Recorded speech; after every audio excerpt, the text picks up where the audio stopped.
Hello YouTube, this is Metaljedipirate and we are back today for another video, and we are going to be checking out some heavy metal TED Talks, which I'm really looking forward to. As per usual, videos will be down in the description, and don't forget to hit that subscribe button if you're into this strange brand of form of entertainment. That is myself. Now, with all that out of the way, if you don't know what a TED Talk is, so a TED Talk is a recorded public speaking presentation that was originally given at the main TED, so Technology, Entertainment and Design annual event, or one of its many satellite events around the world. So basically people come on and talk about random stuff. So I've seen ones on how waking up at like 5:30 in the morning actually benefits your health and stuff like that. But today we are doing what can we learn about happiness from heavy metal. Now that's got me intrigued. So as always, videos down in the description. Don't forget to hit that subscribe button. I can't remember if I've mentioned that whatsoever, but let's learn about happiness from heavy metal, shall we? Let's fucking go.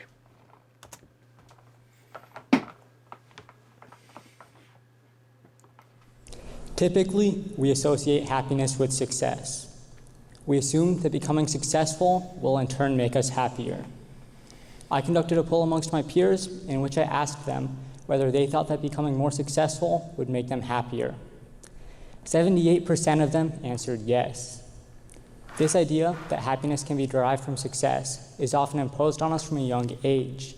Yeah, that's true. Many of our parents tell us that in order to be happy, we need to be successful and get good jobs. Teachers tell us that in order to be happy, we need to get good grades so we can go to college and get these jobs. We're constantly hearing that in order to be happy, we need to be successful as well. This thinking can often cloud our judgment of others. When people aren't successful, we make assumptions about them. For example, while we often associate classical musicians with prodigies, we often associate heavy metal musicians with high school dropouts. As a matter of fact, heavy metal musicians are often used as examples of unsuccessfulness.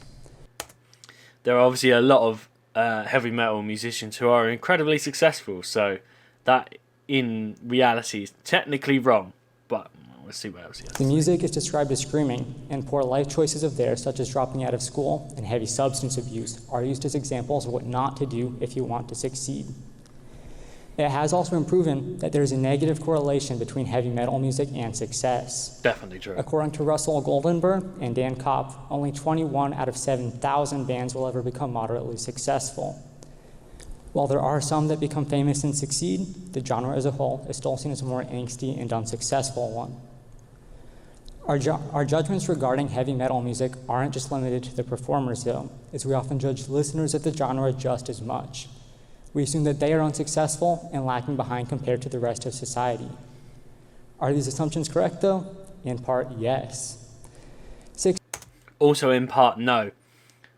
I've seen people that do studies, and they're like, oh, out of like majority of jobs, especially sometimes in like IT-based jobs. Now, I can't obviously confirm whether this is actually true, but there's a study somewhere that I've seen that a majority of like IT jobs, quite a lot of the people who are actually in those jobs and actually quite technically minded listen to a lot of rock and metal music. So it's actually surprising that a lot of people, think that we're all a bunch of fucking idiots and just a bunch of drunkards, where actually we are surprisingly quite smart.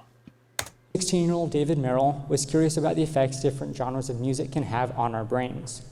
He conducted an award-winning study alongside with Old Dominion University, in which he assembled 3 groups of mice. One was kept as a control group, one was exposed to classical music for 7 hours a day, and one was exposed to heavy metal music for 7 hours a day. Nice. He ran each group through the same maze before starting the experiment to get an indicator of what their times would normally be. And over the course of the experiment, he ran each group through the same maze 3 times a week over the course of 3 weeks. And at the end, he ran them through the maze one final time to see how the music had impacted their brains. The control group's time improved by about 5 minutes. The group exposed to classical music, their time improved by about 8.5 minutes. Meanwhile, the group exposed to heavy metal music, their time worsened by about 20 minutes, leaving it 3 times longer than the initial 10. So, going off the results of the study, you can see that the heavy metal music obviously had a detrimental cognitive impact on the mice. And if we buy into the previous notion that happiness is determined by success, we can assume that since the classical And if we buy into the previous notion that happiness can be determined by success, we can assume that the mice exposed to classical music, as their time improved the most, will be the most happy and successful. Meanwhile, the mice who are exposed to heavy metal music, since their time worsened the most, they will be the least happy and successful. To summarize what I've said so far, many of us associate happiness with success. We assume that becoming more successful will in turn make us happier. Many of us associate heavy metal music with unsuccessfulness, and the experiment on the mice has proven that heavy metal music can have a detrimental cognitive impact. So, isn't it only logical that heavy metal music would make you less happy? No, that's Surprisingly, bullshit. the answer is no. That's bullshit. That is, obviously, I know he's about to explain it. However, I am most happy listening to heavy metal. I can safely say that. Majority of you who watch this channel already know that I'm a big metal fan anyway, so happy days for me. According to Scientific American, in 2018, Finland was the happiest country in the world. Yeah, The four countries right behind it in happiness were Norway, Denmark, Iceland, and Switzerland, placing all 5 of the happiest countries in the world in Northern Europe. Interestingly, Finland, the happiest out of all of them, also has the most heavy metal bands per capita in the entire world, with 53.2 metal bands per 100,000 residents. Nice. This is almost 8 times higher than the US's 7.2 metal bands per 100,000 residents. And I'd like to note that this is not just an anomaly. According to Bloomberg City Lab, we found that the number of heavy metal bands in a given country is associated with its wealth and affluence. At the country level, the number of heavy metal bands per capita is positively associated with the country's economic output per capita, levels of human creativity and entrepreneurship, share of adults holding college degrees, as well as overall levels of human development, well-being, and satisfaction with life. While it is unclear whether heavy metal music was the sole cause of all of these, it has been proven to be a source of happiness. In that same study, Bloomberg City Lab goes on to say that Scandinavia's proclivity for heavy metal music has increased its government's efforts to put compulsory music training into schools. Music training has been found to increase students' happiness. According to a specific study, I think music in general, so it doesn't really matter what you listen to. Ideally, music generally makes you happy, unless of course you're listening to some really sad, depressing shit, but majoritively it will make you happy in some form of way, and I think that should definitely be taught in schools. You should be taught how to, creatively do shit, even if it's regardless, just like a bit of like film school or music or something like that. You should really have that creativity, like art just in general. I think is a good idea, so that'd be cool. If they actually implemented that, it'd be fucking awesome. We got art, and that's about it. Study conducted by Paul Visisco Erola and Thomas Erola regarding how music training impacted students' well-being at school. The results showed that extended music training enhanced students' quality of life at school, particularly in areas related to general satisfaction about the school, as well as a sense of purpose and achievement for students. This shows that heavy metal music has contributed somewhat to these countries' exceptionally high levels of happiness. And from these following examples, we can also see that despite some of the cognitive consequences of heavy metal music, it has still proven to be a source of happiness, which leads me into my next claim, that the idea that happiness is determined by success is inherently flawed. Many of the people whom we proclaim to be most successful are often child prodigies or geniuses. We recognize the enormous potential both of these groups have from a young age, as they often stand out from their peers in their cognitive abilities. However, there's also much research that points to higher rates of mental illness in both of these groups. According to Scientific America, for some of the most talented, those with IQs in the 140 to 150 range, their gifts can turn out to be a trap.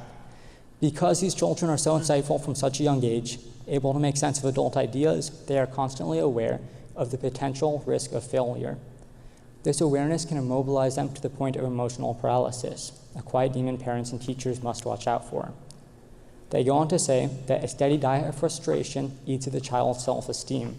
The result is anxiety, which may even shade into depression. As a defense, the child gradually loses interest in school and begins to isolate themselves from social interaction. According to Maggie Ferguson, an unhappy childhood sticks with you. Kim Un-young was a child prodigy from South Korea. Now a civil engineer in his 50s, he feels robbed of a childhood.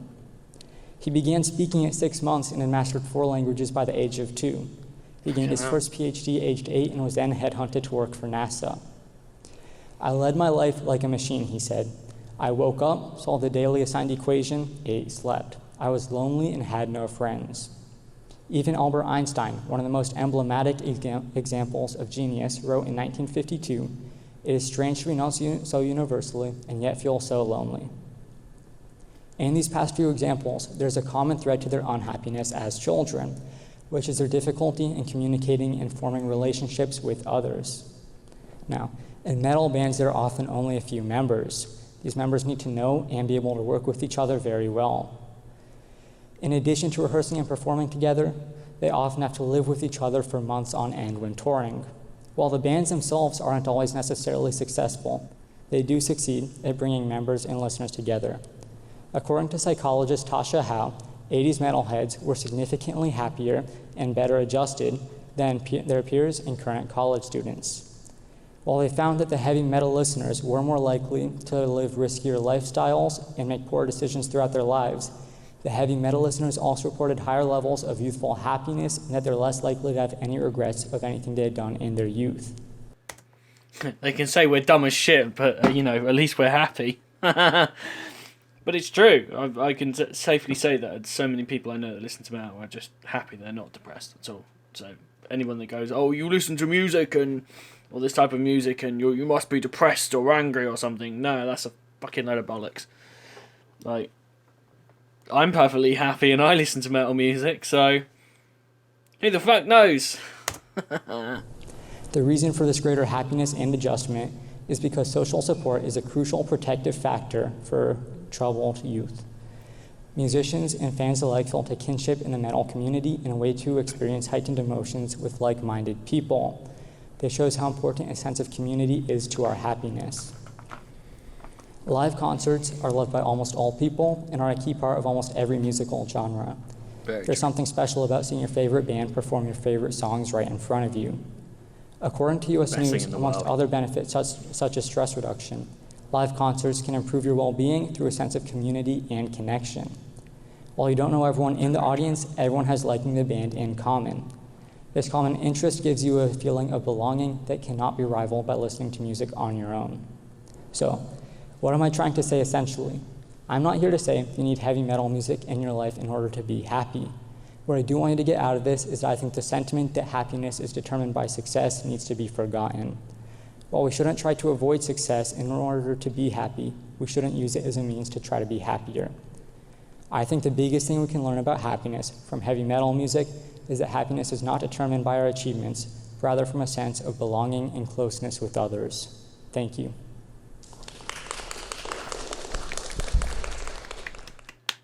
Very cool. I think it's really good that they've done these kind of things, and I find it really, really interesting. A lot of the time, sort of what they have to say, because people do all these studies, and I think a lot of people have just a concept of what a metalhead is, and that's we're just dumb as shit, endless drinking, and which that part is, from what I know, fairly true. And not the dumbest shit part, but the drinking is, obviously just, any genre really. Go to a concert, everyone's happy, everyone's drinking. Nothing wrong with that whatsoever. But yeah, that's a really interesting study, and I really like these TED Talks. So if you guys would like to see more, I probably will be doing some more. So please let me know down in the comments what you've thought of this TED Talk, and we shall see you guys on the next video, because I really enjoyed this. Check out some content here, and we shall see you guys real soon.